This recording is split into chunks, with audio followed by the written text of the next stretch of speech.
The newspaper I chose to discuss for this project is the Los Angeles Times. The Los Angeles Times began in 1881 and was founded by Nathan Cole Jr. and Thomas Gardner. It has the fifth largest circulation in the U.S. and is the largest American newspaper on the West Coast.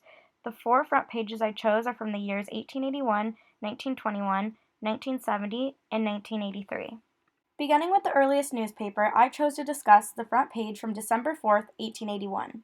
The earliest newspaper had less graphics and illustrations. Instead, it consisted of mostly editorials and advertisements.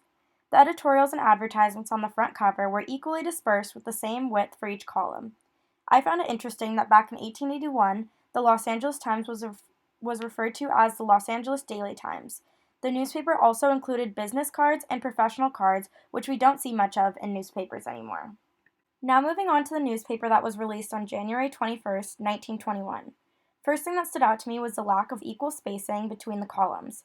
Compared to 1881, it seems more unorganized because of the different widths of the columns. Another interesting thing that stood out to me was the usage of the word Jap when referring to Japanese people, which is now considered an ethnic slur. This newspaper's front page discusses a lot of important news. For example, the headline states Germany must disarm is French edict, which is discussing the tension between Germany and France over reparations.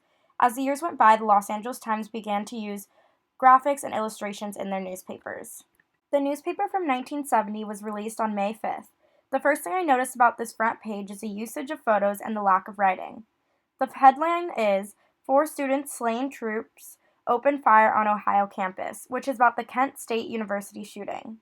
On May 4, 1970, members of the Ohio National Guard fired into a crowd of Kent State University demonstrators, killing 4 and wounding 9 Kent State students.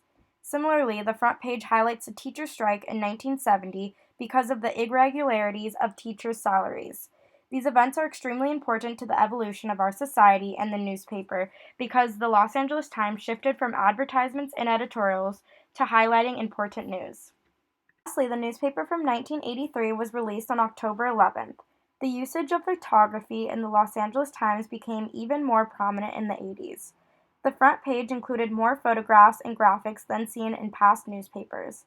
This newspaper is quite interesting because it is named the Los Angeles Herald instead of the Los Angeles Times. The Herald Examiner was another newspaper in Los Angeles, but they were struck by a power outage, therefore having the Los Angeles Times and the Herald Examiner collaborate on the newspaper and publishing it together. The newspaper discusses the power outage that struck much of LA after a fire broke out in the Los Angeles area.